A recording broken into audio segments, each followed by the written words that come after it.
Je vous souhaite la bienvenue.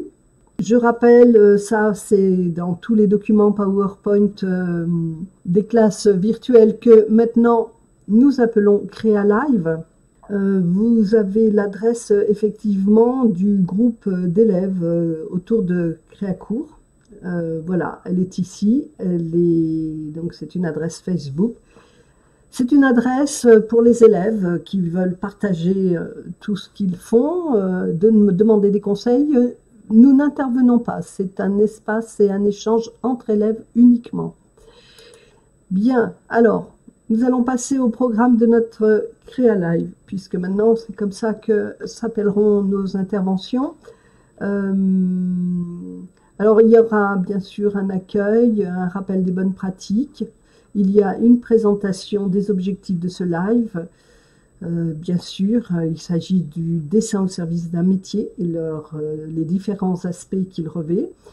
Présentation donc du programme, analyse d'un métier et ses besoins, les différents dessins. Je continue. Alors, bien, alors, je vais être assez bref parce que je pense que il y en a beaucoup qui commencent d'avoir compris le principe. Il y a d'une part dans la formation les leçons, tome par tome, mais ne pas oublier la consultation des annexes pédagogiques et des classes virtuelles. L'importance à chaque fois que vous entamez un devoir, c'est d'aller consulter les annexes pédagogiques, de bien aussi suivre les classes virtuelles. Je rappelle qu'il y en a une sur la présentation du tome 1 et du tome 2. Je rappelle également que tout cela se trouve dans vos cours, dans le menu déroulant, dans vos cours bien sûr écrits sur le bandeau rouge de votre espace élève.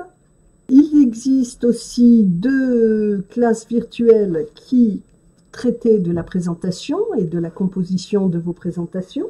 Voilà, et je rappelle aussi l'importance des exercices facultatifs au fil du cours, au fil des leçons, plus précisément. Bien sûr, je rappelle que l'idée, c'est aussi d'avoir, pour tout ce qui est manipulation, dessin, une pratique régulière. Donc, je vous invite déjà à préparer quelques questions, s'il y en a. Nous allons passer à la suite. L'analyse d'un métier et ses besoins, l'univers du design, l'intérieur et de la décoration fait appel à de nombreuses facultés. Alors c'est pour ça que nous allons nous y attarder déjà dans un premier temps avant même d'aborder précisément le dessin et les représentations. Bien sûr, cela vous demande des facultés de combinaison mathématique basiques, j'entends bien, comme la symétrie, la dissymétrie, quelques calculs simples. Vous devez avoir des capacités d'évaluation de l'espace, d'un lieu, de ce qui se passe autour de vous, être dans le move, dans l'actualité de ce qu'il se passe autour de vous. Vous avez donc besoin de capacités d'écoute, d'analyse, de synthèse et donc de transcription. Et c'est là que les représentations seront nécessaires. Donc j'espère que vous me suivez bien, que tout se passe bien. Alors nous allons bien sûr aussi rajouter parmi ces facultés, celles qui nous concernent directement, c'est l'ensemble de nos sens. On se le rappelle, l'ensemble de nos sens seront sollicités.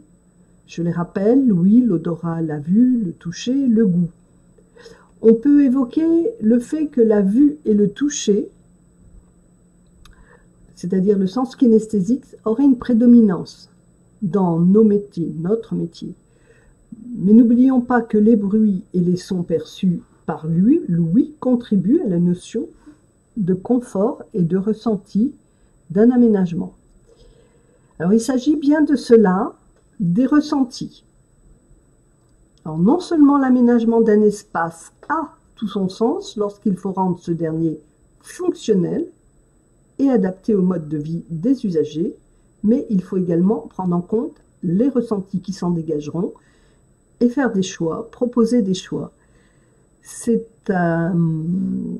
comment dire, c'est une faculté qui est assez importante. C'est ce que peut attendre vos clients. Vous-même, c'est là-dessus aussi que vous allez jouer. Non seulement vous allez travailler pour être dans l'air du temps, pour avoir une décoration qui sera dans le temps, dans le vent éventuellement, mais le gros travail d'un designer d'intérieur et décorateur, c'est aussi de proposer des compositions, des créations originales. Alors, nous allons pour cela voir un autre aspect. Donc, je disais que l'ensemble de nos sens seront donc sollicités. Il existe un métier qui vive. Alors, on peut également évoquer le fait que, au-delà des modes, des belles présentations, des showrooms qui ont leur intérêt, donc je l'ai bien écrit en gras, il existe un métier qui vise à tendre à ce que les espaces créés soient sublimes et deviennent même des créations artistiques.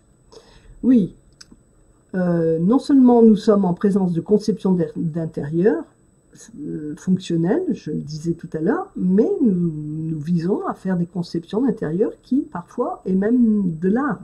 Et c'est là que la question intervient et nous brûle la langue. Mais qu'est-ce que l'art ? Qu'est-ce que l'art? Alors, je vais vous citer une définition.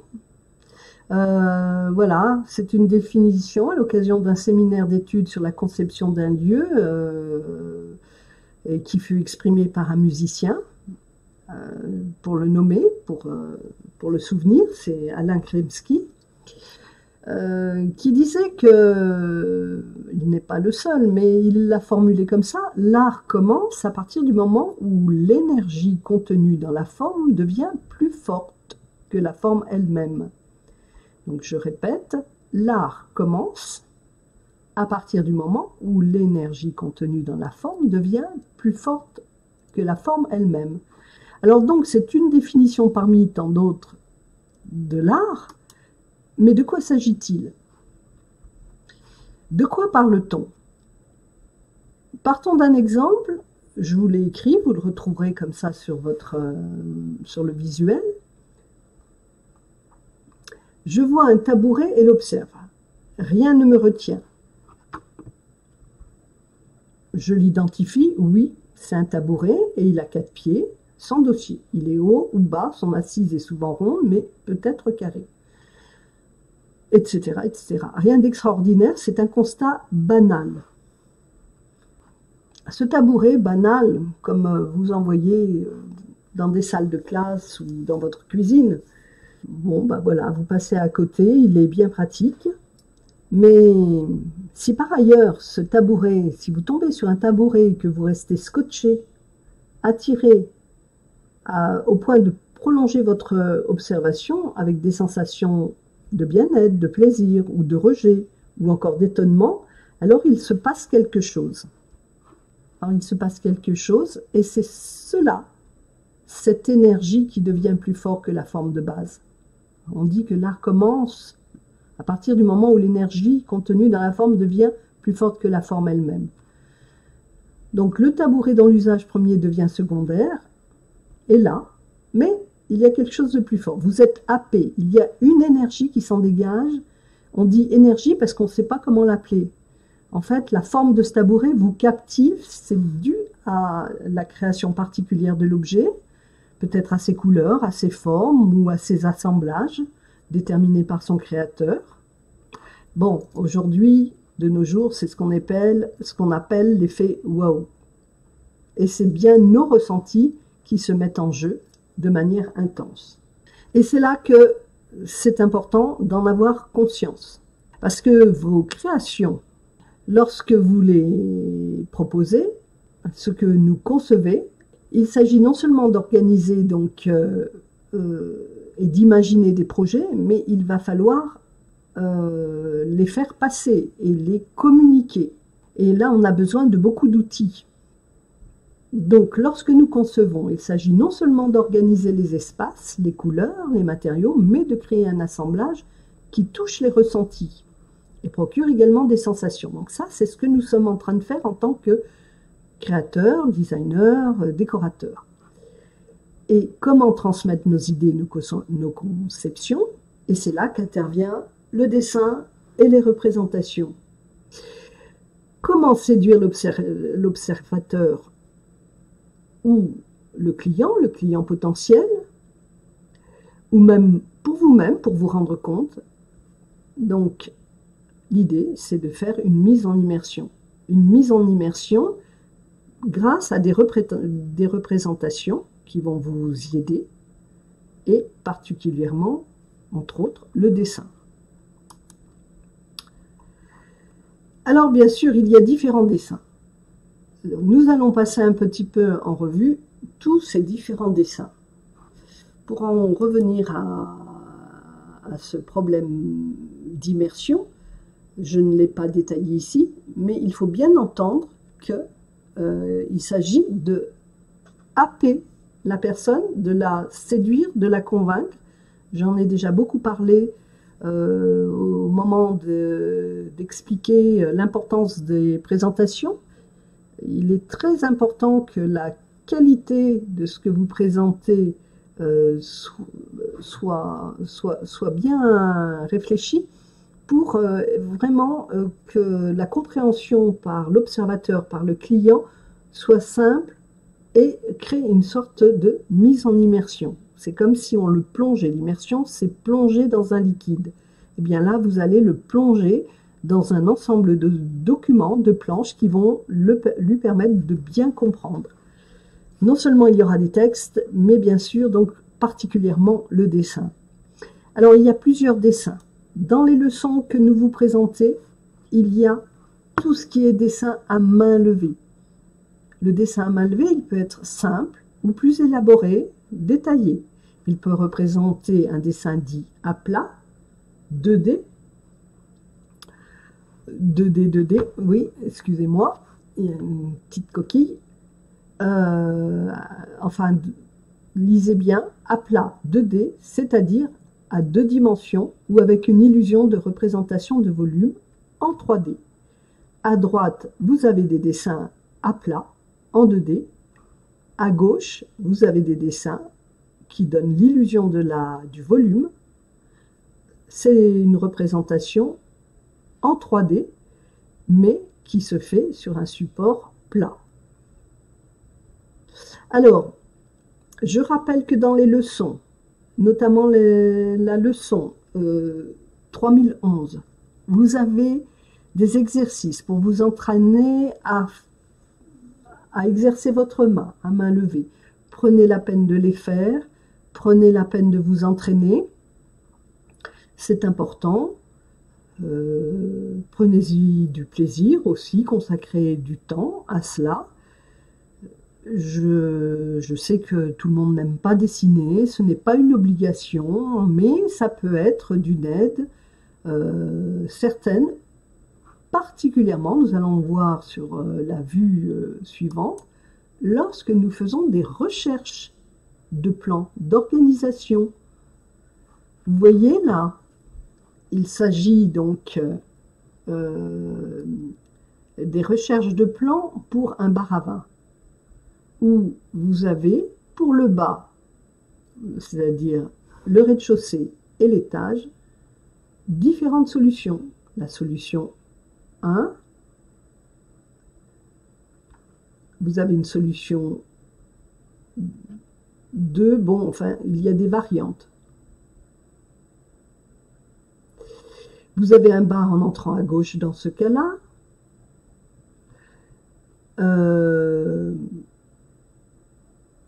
Là, le bar est de manière plus centrale, avec une ouverture qui sera au-dessus. Ici, le bar est présenté arrondi. Et ici, le bar, voilà, il est comme ça, avec un retour. Donc, c'est important de savoir faire ces petits croquis simples. Parmi mes élèves, il y en a qui arrivent déjà très bien. Je les félicite d'ailleurs. Eh bien, je peux vous dire que cela facilite la vie et cela se fait très rapidement. En même temps, donc, vous laissez glisser votre main, votre crayon, vous griffonnez. Ce n'est pas très important si finalement les tracés sont un petit peu maladroits. C'est des dessins de recherche, ce qu'on appelle des esquisses. Après, vous avez les dessins qui concernent la modélisation, mais à main levée, sans logiciel, juste comme ça. Présenter des volumes ici, voilà, vous voyez, ce sont des dessins d'un de mes étudiants des années précédentes qui présente une recherche pour un meuble d'entrée.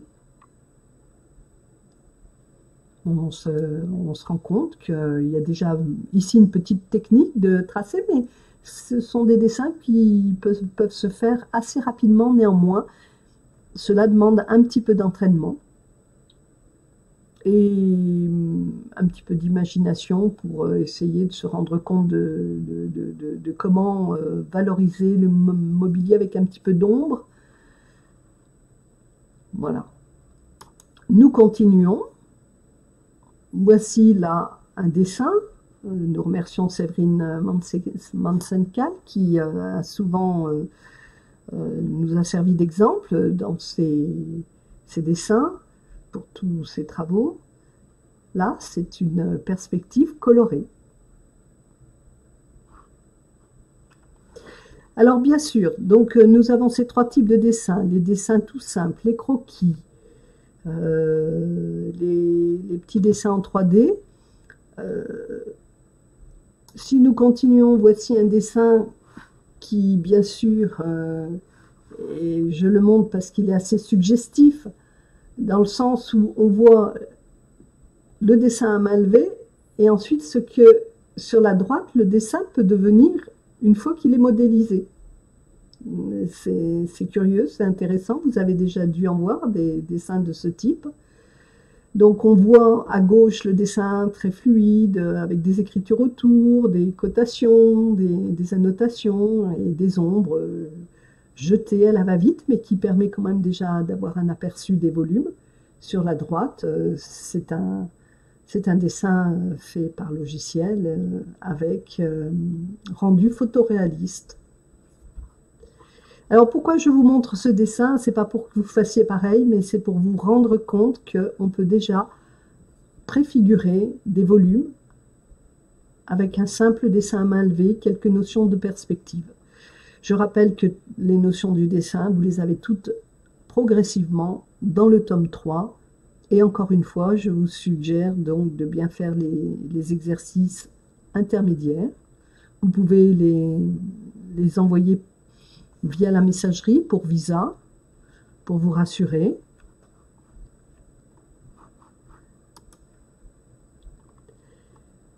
Alors, le dessin à main levée qui modélise en rendu 3D, bon, ça peut être aussi bien un objet, vous voyez le fauteuil, avec les techniques de dessin à un seul point de fuite.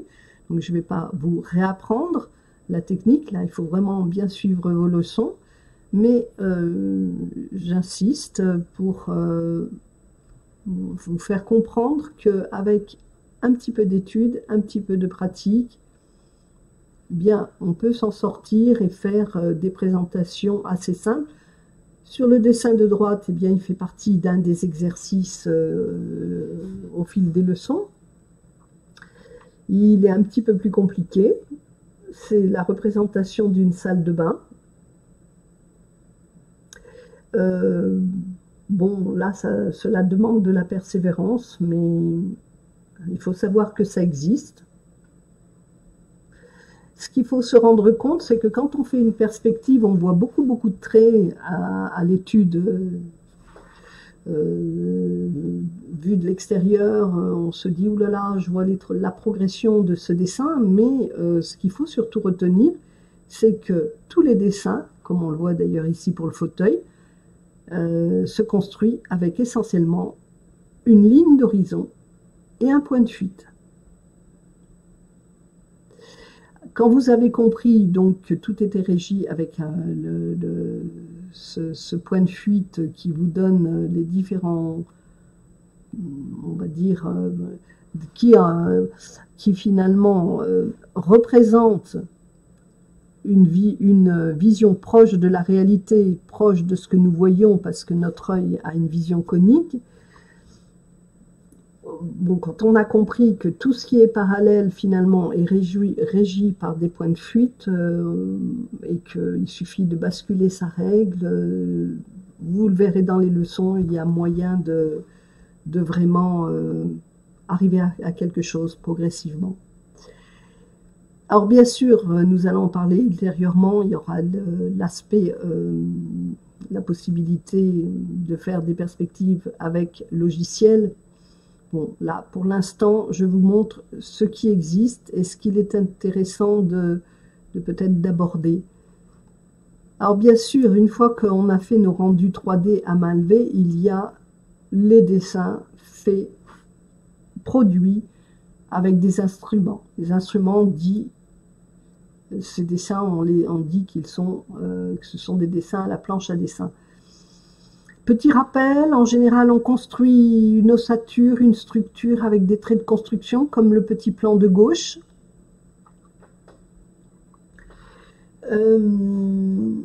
Sur la droite, eh bien voilà, j'ai remis le plan qui fait partie des classes du projet collaboratif, qui est un dessin donc fait à la planche à dessin, mais qui est un dessin de préétude, donc qui est peut-être pas forcément aussi soigné qu'un dessin finalisé destiné aux entreprises. C'est un dessin de projection d'idées. Voilà. On retrouve ce même dessin accompagné de sa façade, le pignon sud, qu'on appelle élévation aussi, avec une variante. Alors, voilà. Ce sont des dessins qui sont faits rapidement à la planche à dessin, donc au feutre ou rapidographe à l'encre de Chine.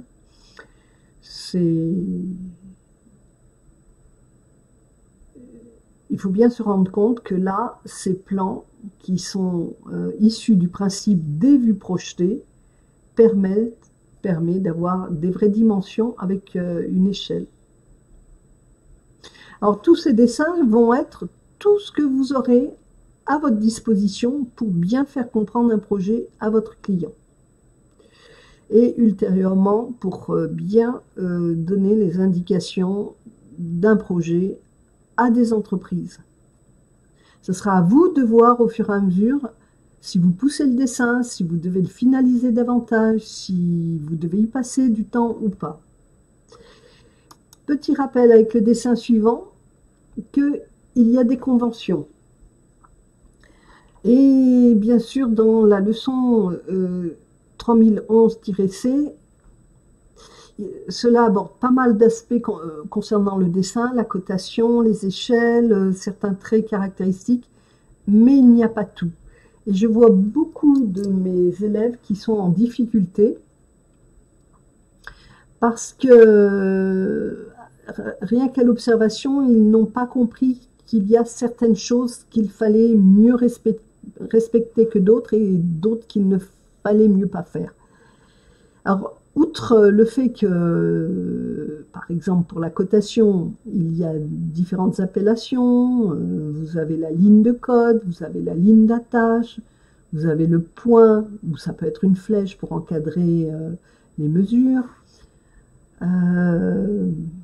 Ensuite, il y a l'écriture, la valeur numérique de la mesure.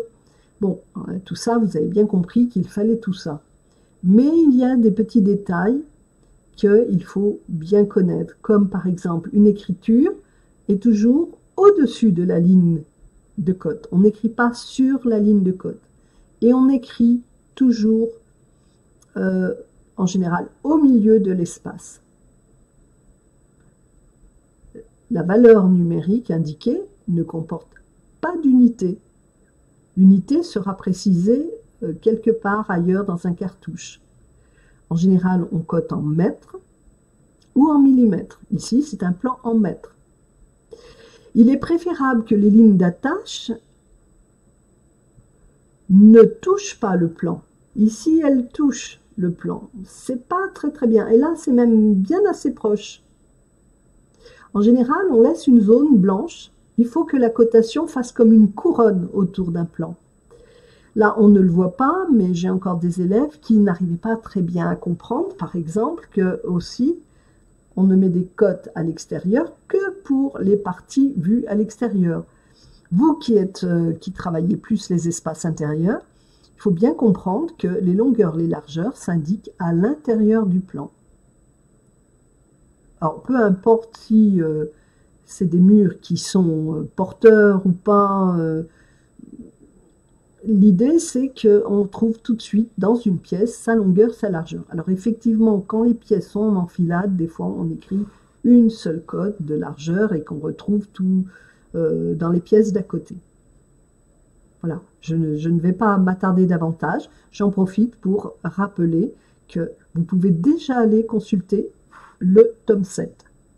Dans le tome 7, tout est passé en revue concernant la représentation des plans.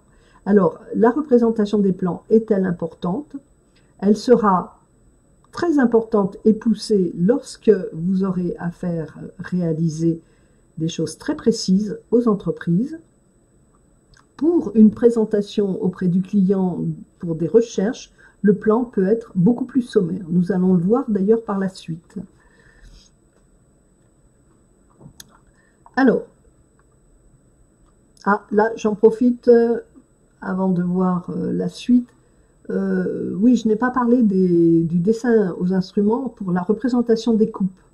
Alors, voici un travail de Maude qui a été persévérante et à qui j'ai demandé de revoir et de corriger certaines parties du plan. Effectivement, ce dessin pose beaucoup de problèmes à pas mal d'élèves. Il n'est pas évident. Il s'agit donc bien sûr d'une cage d'escalier. On voit toujours dessous la vue en plan et représenté au-dessus la coupe sur l'escalier. Ici, il y a une niche en plan. Il manque un trait, à vrai dire, là, pour représenter la coupure de la niche ras le mur.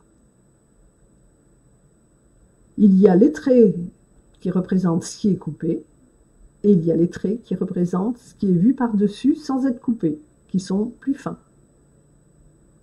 Alors ça aussi, vous pouvez le retrouver dans le tome 7.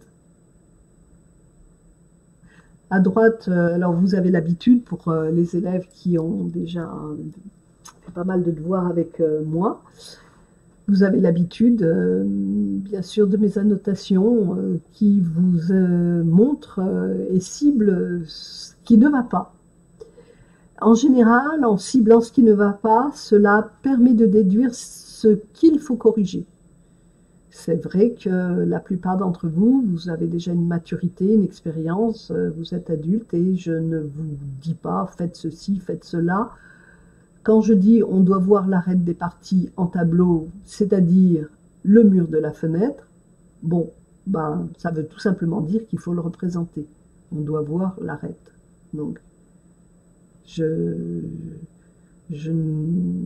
c'est plus un travail collaboratif dans mon enseignement que, on va dire, je n'apporte pas forcément une présence directive et qui impose mettez l'arête ici, faites ceci, faites cela. Il y en a bien beaucoup qui l'ont bien compris. Donc si on passe à la vue suivante, c'est le même escalier dans sa partie en élévation et dont certaines parties sont en coupe, et on voit la progression et l'évolution de cette partie de dessin. Alors je ne vais pas m'attarder, j'ai déjà beaucoup passé de temps. Je vous montre, pour rappel, ce dessin très beau qui est présent dans les leçons, notamment par rapport au dessin descriptif, la leçon 3012-C. Eh bien, à cette époque, les dessins avec ordinateur n'existaient pas. Ces dessins étaient produits à la main et à l'aquarelle ou à la gouache diluée. C'est tout à fait possible de faire de très beaux dessins, très beaux plans sans logiciel. Juste avoir un petit peu de goût, faire un travail soigné. Bon, sans dire de pousser jusque-là les représentations. Là, c'est des représentations qui datent du XVIIIe siècle. Sans aller jusque-là, il faut savoir quand même qu'on peut rendre très clair et très précis un dessin aux instruments. Je rappelle aussi que dans les métiers de design d'intérieur, on produit beaucoup de plans couleurs. Bon, voilà un extrait d'un book où il y a les plans couleurs qui sont représentés. C'est pour vous donner un aperçu. Bon, l'image n'est pas très nette, j'ai dû la récupérer en faisant une capture. Mais vous pouvez vous rendre compte, d'ailleurs par la suite, il y a d'autres plans qui sont représentés. Alors,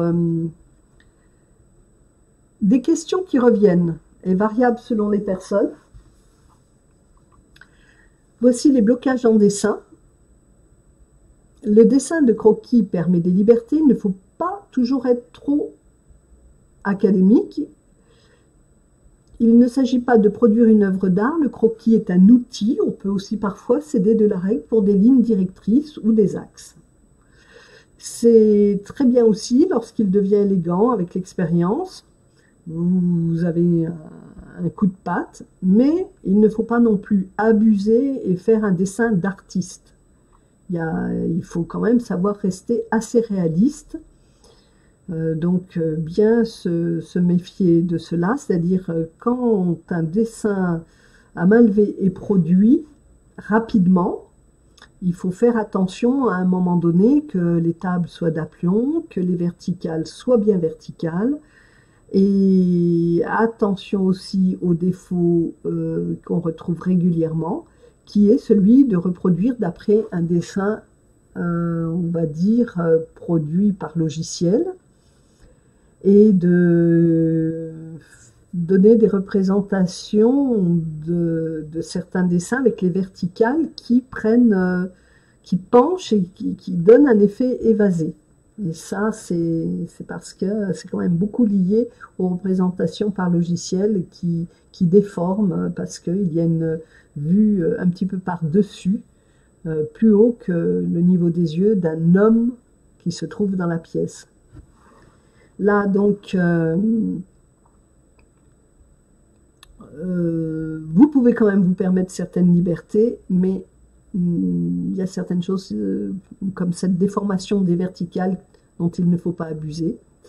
Souvent, vous verrez dans les corrections que je vous retourne, je vous demande de redresser ces verticales qui ont tendance à pencher et à présenter un dessin évasé. Voilà. Voilà par exemple une perspective qui est un modèle à reproduire dans un des devoirs. Vous voyez bien que les verticales, on voit bien, elles sont toutes bien d'aplomb, verticales.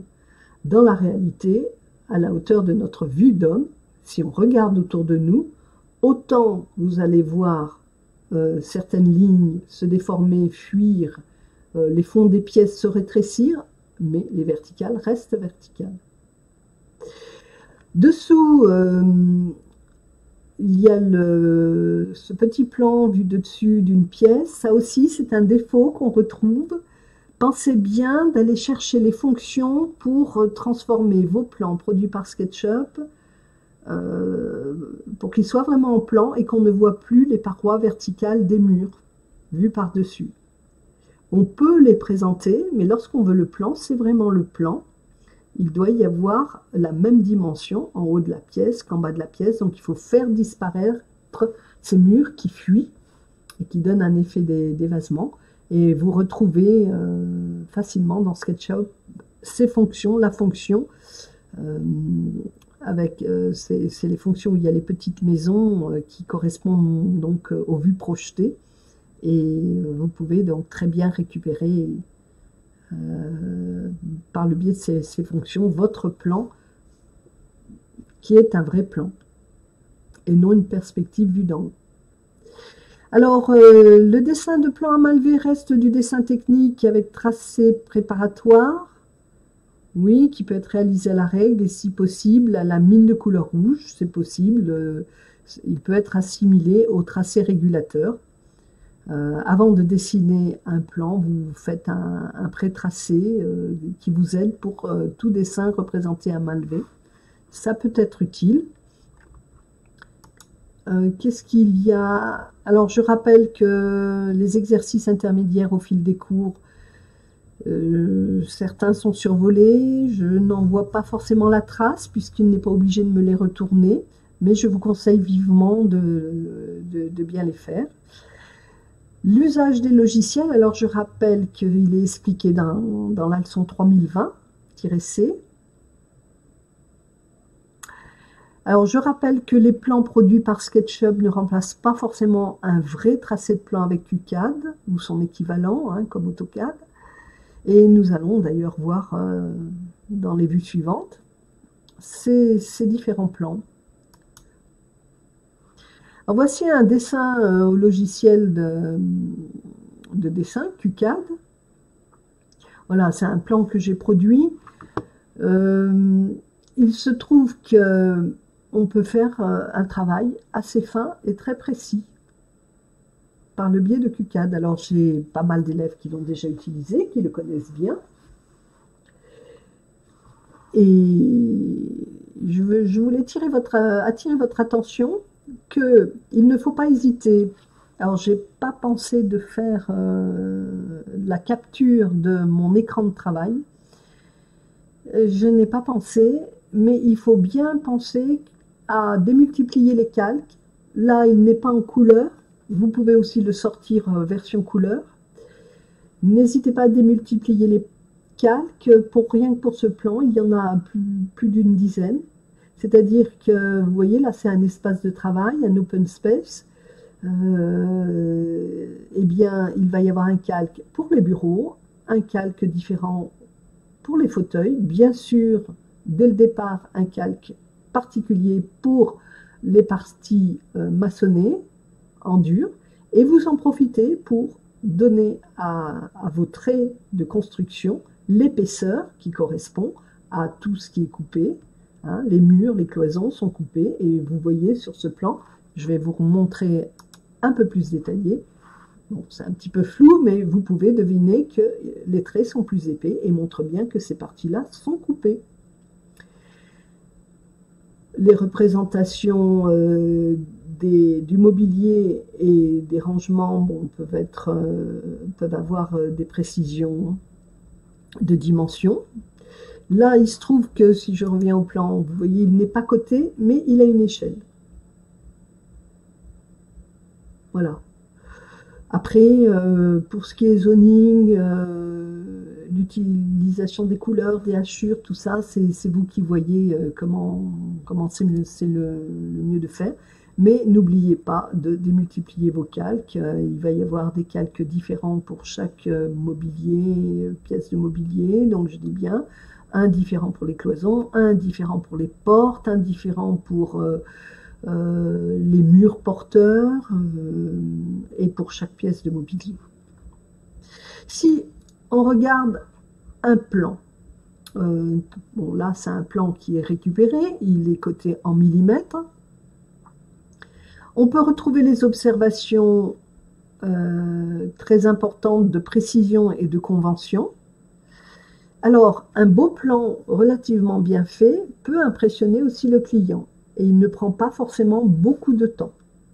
Et il a un pouvoir d'immersion, puisque on va naviguer dans le plan, on va se déplacer dans le plan, on va passer la porte d'entrée, on va rentrer, on va déambuler de pièce en pièce. Vous pourrez les aider à bien comprendre ces plans, le passage des portes, lorsqu'on monte un escalier également. C'est quelque chose qui est nécessaire tout de même de maîtriser, même si cela ne vous paraît pas essentiel, bien sûr. Tout dépend, c'est toujours pareil, de la prestation. S'il s'agit d'une prestation coaching déco, vous n'aurez peut-être pas forcément besoin de plans aussi précis, ce sera plus des planches d'idées. Et ça, vous le trouvez dans les leçons de la formation. Voilà. On va durer un petit peu plus de temps parce qu'on a eu du mal à démarrer, mais je vais essayer quand même de tout bien vous expliquer. Au passage, j'en profite pour repréciser pour ceux qui commencent et qui débutent sur le travail des plans, qu'il est préférable, on le voit bien ici, que les lignes d'attache ne touchent pas le plan, elles s'en approchent mais ne le touchent pas, que lorsqu'on a un plan face à soi, on écrit au milieu des lignes de cote, mais pas sur la ligne au-dessus. Ces lignes de cote sont éloignées du plan et produisent un effet de couronne, comme des satellites, que les cotations ne sont pas collées au plan. Je précise aussi que pour les cotes verticales, vous voyez, si on regarde 1, 2, 3, on va dire que c'est la direction de la verticalité, eh bien, les lignes sont toujours écrites, la tête tournée à gauche, que ce soit pour les cotations à gauche du plan, ou que ce soit pour les cotations à droite du plan, la tête toujours tournée à gauche. Pourquoi?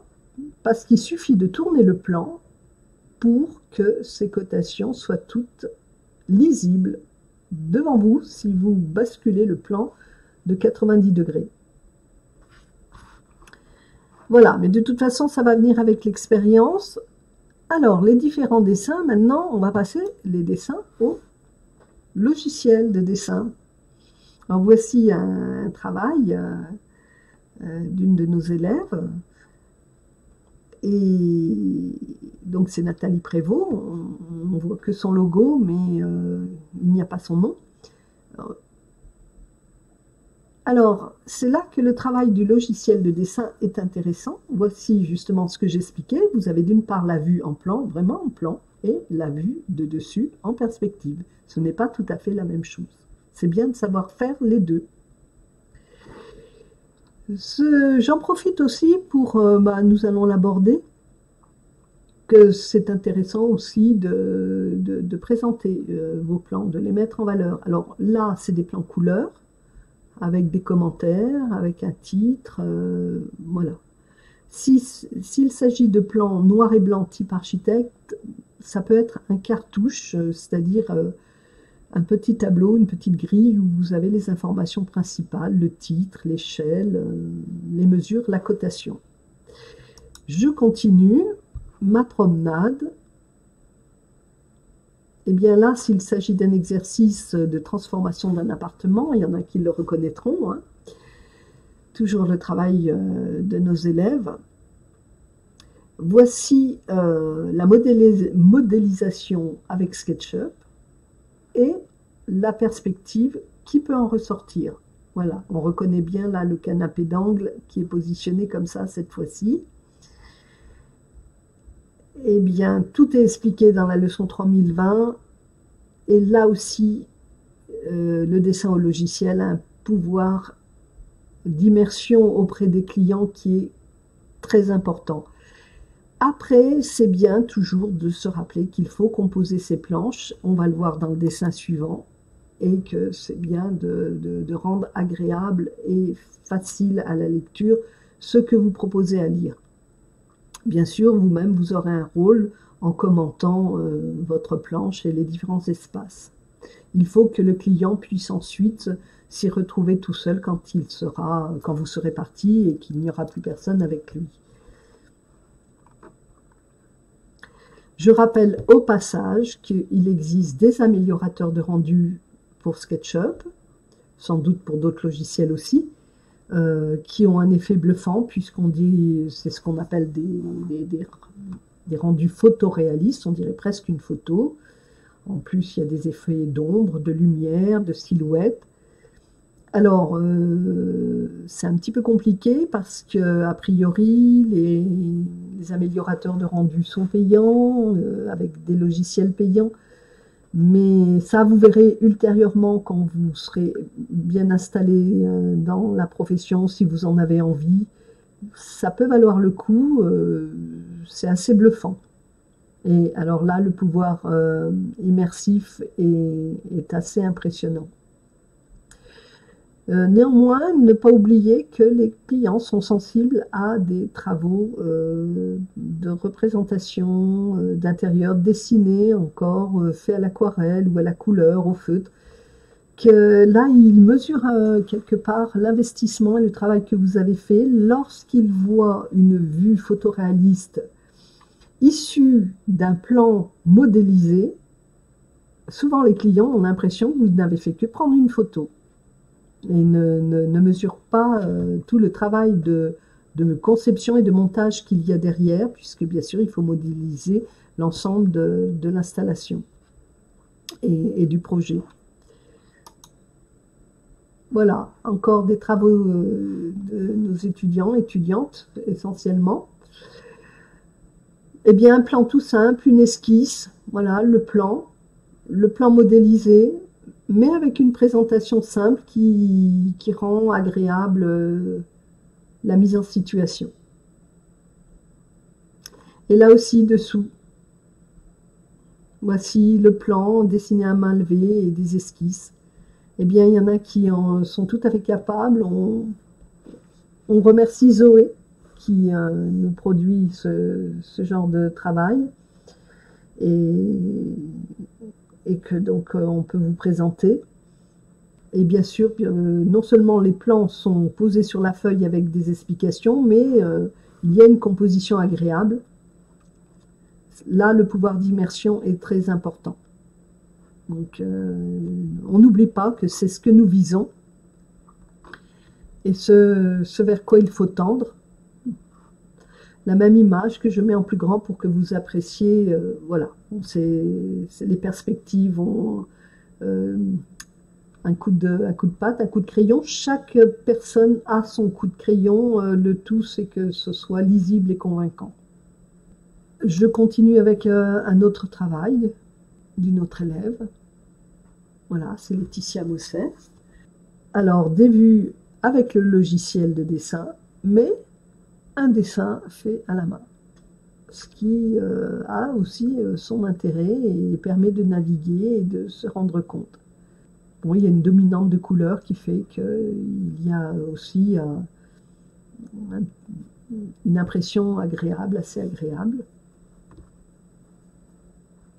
Je continue. Voilà les différents dessins que Séverine avait rassemblés pour faire comment dire, une sorte de page de garde pour rappeler que les meilleurs dessins pourront être placés dans le book. Mais ça fait une sorte de, comment dire, de pot pourri, un panel de différentes représentations et qui peuvent chacun avoir leur intérêt. Les perspectives dessinées, les perspectives avec logiciel, les plans avec zoning, ici juste en mettant des pavés de couleur. Et là, on passe aux différents dessins qui correspondent aux dessins qui peuvent être produits dans une démarche créative. Alors, vous verrez à partir du devoir numéro 9, 3009-C, il y a plusieurs activités qui sont demandées, dont déjà un début de démarche dite créative, qui est une épreuve essentielle dans beaucoup de formations. Hein, vous la retrouvez dans les BTS Design d'espace, dans les bachelors. Nous avons souhaité vous en faire l'expérience. Donc, bien sûr, c'est expliqué peut-être parfois un peu brièvement pour certaines personnes. N'hésitez pas à poser des questions. J'essaierai de rajouter encore des annexes pour vous guider. Donc là, le dessin est au service, on va dire, des ressentis et comment dire, de mise en scène. C'est vraiment pratiquement une mise en scène. Alors, je vous en présente différents. Voici le suivant, avec des corners qui sont présentés du traitement de la démarche créative, hein, qui est l'aménagement d'une fenêtre dans une chambre d'enfant, pour que ce soit un espace à part entière. Et encore ici, très joli dessin. Donc je remercie pour la démarche créative Séverine Mansecal et puis Delphine Blanchard également, qui ont fait un beau travail. Voilà. Avez-vous des questions? N'hésitez pas.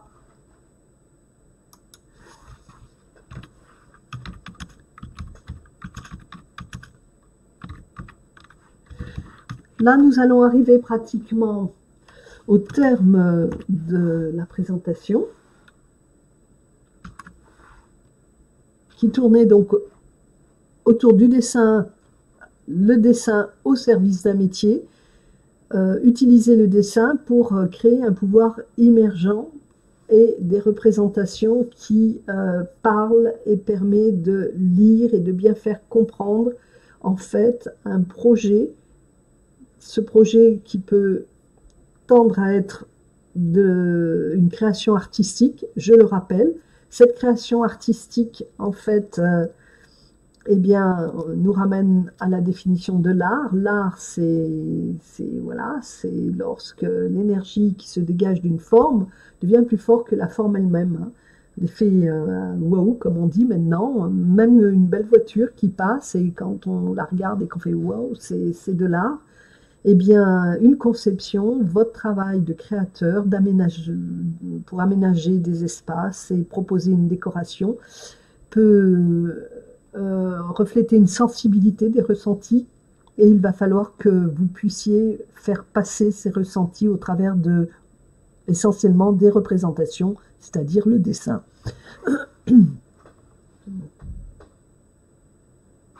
Alors, pas de questions? Vous êtes toujours avec moi?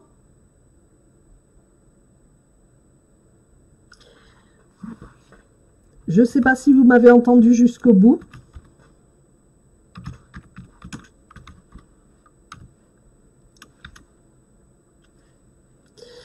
Entendez-vous toujours? Je ne sais pas. Effectivement, cela nous porte un petit peu tard. Ce n'était pas prévu. Ah, petite faute. On remédie. M'entendez-vous toujours?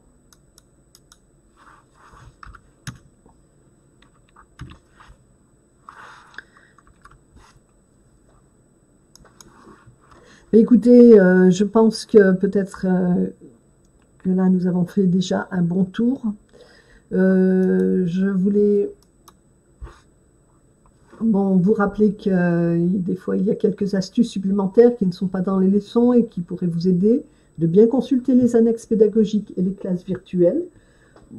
Je me répète, mais là, vous avez la clé de beaucoup de choses. Hein. Le retour d'expérience, bon, c'est que j'ai des élèves qui ont bien compris le fonctionnement et qui produisent donc des devoirs et nous avons des échanges très fluides. Je reconnais que pour les élèves qui viennent juste d'arriver, ce n'est pas facile. Le premier devoir semble manquer un petit peu d'explication et déroutant. Je rappelle que les 3 premiers devoirs non seulement proposent de faire des recherches, mais aussi d'apprendre à mettre en valeur justement vos beaux projets, vos idées, à les valoriser en composant des planches. C'était l'objet des classes virtuelles précédentes. Alors, bien sûr, donc pour cela, c'est des annexes pédagogiques, des classes virtuelles. Ce que je voulais dire, c'est que cela donne l'impression des fois de buter, de passer beaucoup de temps. Normalement, pour la plupart des élèves, une fois que les 4 premiers devoirs sont lancés et que le tome 3 est digéré, c'est-à-dire les représentations techniques du dessin, c'est assez fluide, vous avez tous les outils et vous me présentez de très beaux projets, ça roule d'ailleurs, les élèves peuvent s'en rendre compte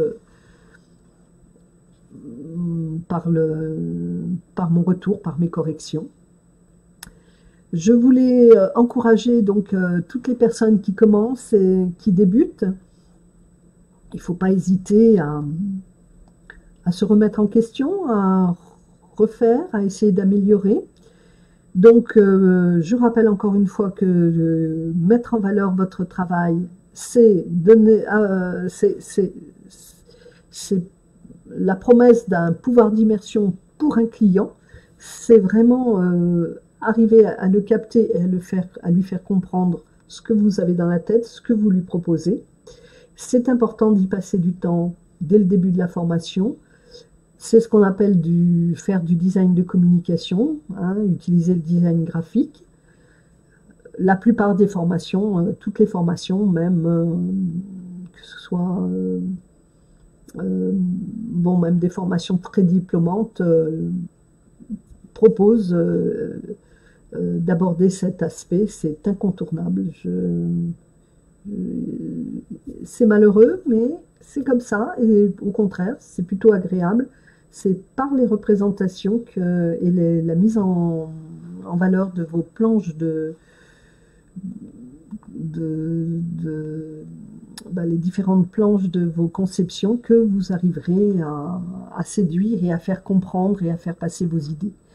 Petit rappel au passage, ne jamais oublier la frise de renseignements et logo pour toutes vos planches.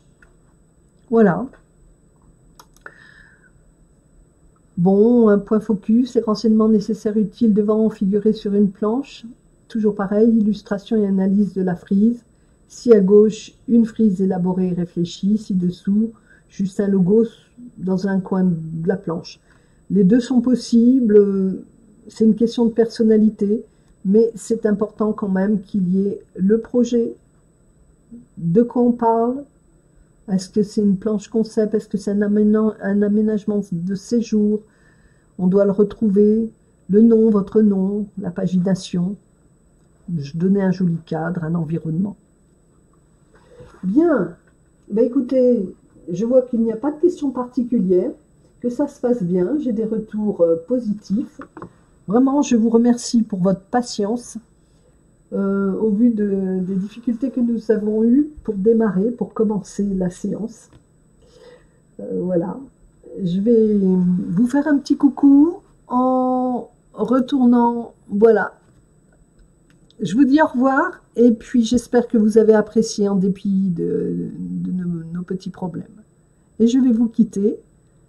S'il y a vraiment des questions qui vous reviennent, n'oubliez pas de passer par la messagerie. Et je vous dis à bientôt. Au revoir.